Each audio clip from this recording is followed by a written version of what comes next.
Olá, turma! Tudo bem com vocês? Sejam bem-vindos a mais uma aula de Geografia.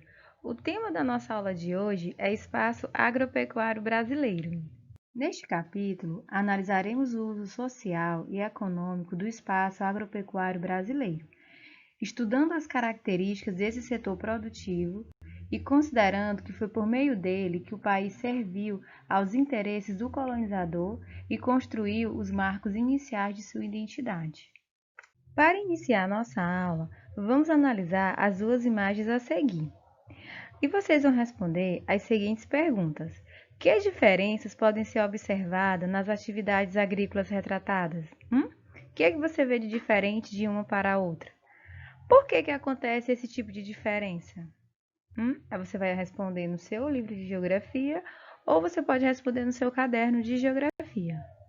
Desde o começo da colonização, a agricultura tem sido uma das atividades econômicas mais importantes desenvolvidas no país. Foi a partir de sua introdução que se iniciaram as transformações mais expressivas do espaço geográfico brasileiro. No século XVI, começo do período colonial e até meados do século XX, o Brasil dependeu quase exclusivamente do bom desempenho das atividades agrícolas. Os interesses econômicos de Portugal em relação à colônia se restringiam a aproveitar as potencialidades agrícolas das terras tropicais. A sociedade brasileira atual, principalmente em algumas regiões, ressente-se dos efeitos históricos dessa medida, e ainda hoje um dos maiores problemas nacionais é a concentração de terras nas mãos de poucas pessoas. Podemos ver claramente que a história do desenvolvimento brasileiro caminhou ao longo dos anos lado a lado com a história da agricultura, o que ocorre até os dias atuais. É uma das atividades produtivas mais antigas de nosso país. A forma como a atividade agrícola ela foi introduzida pelos portugueses gerou uma estrutura fundiária extremamente desigual. Em poucas palavras, podemos dizer que a maior parte da população não tem acesso à terra, enquanto que uma pequena parte da população concentra a maior parte das terras brasileiras. Em 1530, os portugueses adotaram a agroindústria canavieira nas terras coloniais, em que a cana-de-açúcar era cultivada em larga escala através do sistema de plantation, caracterizado por desenvolver a monocultura sustentado pela mão de obra escrava vinda da África e com uma forte concentração de terras nas mãos de poucos latifundiários, em que a produção era destinada ao mercado externo.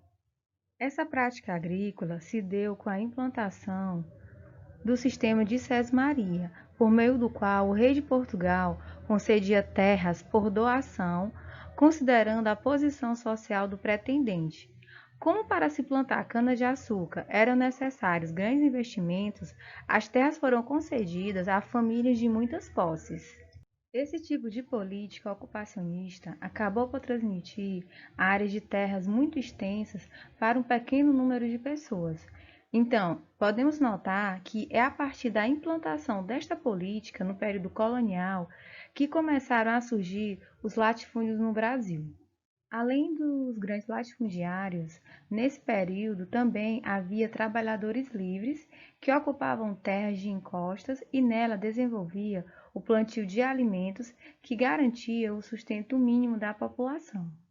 Dessa maneira, é possível perceber que logo no início da ocupação colonial, duas formas de propriedade de terras foram instituídas: a grande propriedade, que pertencia ao senhor de engenho e era usado para produzir açúcar para exportação, e a pequena propriedade, que geralmente em terra de pior qualidade, ocupada pelo pequeno agricultor para tirar dela o seu sustento. Nesse período, sesmeiros e poceiros realizavam a apropriação de terras, aproveitando de brechas legais que não definiam bem o critério de posse das terras. Muitos dos que receberam essas terras não tinham a intenção de cultivá-las, ao contrário do que o governo geral pretendia, o que acabou gerando uma latifundização das terras brasileiras. Durante todo o período colonial, não havia nenhum tipo de lei para organizar a estrutura fundiária brasileira.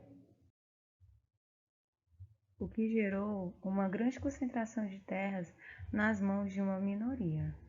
Somente em 1850, 28 anos após a independência do Brasil, foi assinado a Lei de Terras, que tinha como objetivo regulamentar a propriedade rural no país, pondo fim à doação de terras às sesmarias. Com isso, as terras públicas passaram a ser vendidas e não mais doadas. Essa lei consolidou os direitos da propriedade privada. A criação dela impediu que os imigrantes e poceiros pudessem ter acesso à terra no Brasil. Os maiores beneficiados foram os grandes proprietários, que tinham condições de comprar essa terra. Com isso, essa lei ela estimulou a concentração de terras no país. Em 1964, o governo militar criou uma nova lei, intitulada Estatuto da Terra. O objetivo dessa lei era proporcionar melhorias às condições de trabalho do homem do campo. Através dessa lei, instituiu-se o Estatuto do Trabalhador Rural, que estendia ao homem do campo as mesmas garantias trabalhistas do trabalhador urbano, como direito a férias, 13º, fundo de garantia e aposentadoria por tempo de serviço. Na prática, esse estatuto ele não teve consequências positivas para os trabalhadores rurais, porque muitos deles foram demitidos das grandes propriedades, já que os grandes proprietários de terras não queriam se ver obrigados a pagar os direitos trabalhistas que a nova lei assegurava. Essas demissões acabaram por gerar um outro tipo de mão de obra, o boia-fria. O termo boia-fria ele pode possuir vários significados que variam de acordo com a abordagem. As pessoas que recebem esse nome vivem ou já viveram no campo, quase sempre tiveram poucos anos de estudo e não possuem qualificação profissional.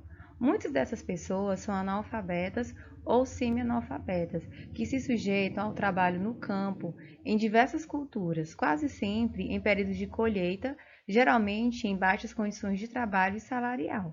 O termo boia-fria, ele designa um indivíduo que executa um trabalho na zona rural sem a obtenção de vínculos empregatícios.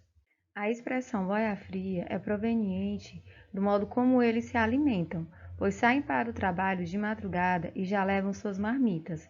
Como não existe meios para esquentá-las, ingerem a comida fria. Esse termo ele foi difundido no centro-sul do país, quando trabalhadores sazonais eram chamados para trabalhar em colheitas. Esses geralmente viviam e ainda vivem em áreas periféricas dos municípios. Até agora, vimos os desafios enfrentados pelos trabalhadores do campo e as dificuldades de terem acesso à terra no nosso país. As leis que foram criadas foram benéficas apenas para os grandes latifundiários, acentuando cada vez mais a concentração de terras. Os problemas que os trabalhadores rurais enfrentavam no campo provocaram um fenômeno social chamado de êxodo rural.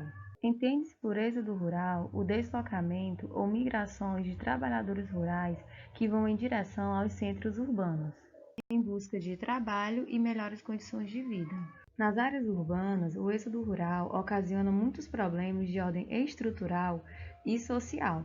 Os principais são o aumento do desemprego, aumento do subemprego, crescimento de favelas e marginalização. Isso ocorre porque muitos desses trabalhadores rurais não têm qualificação profissional para atuar no setor industrial e nem para os tipos de serviços que atendem à cidade. Diante das dificuldades, acabam por viver à margem da sociedade, estabelecendo-se em favelas e comunidades carentes e submetendo-se muitas vezes a viver em condições precárias nos grandes centros urbanos. Agora você vai responder o desafio. Você vai analisar as duas charges para poder responder a questão 1 e 2. E chegamos ao fim de mais uma aula de geografia. Meus amores, qualquer dúvida é só perguntar lá na plataforma, estarei à disposição de vocês. Até a próxima e um grande abraço!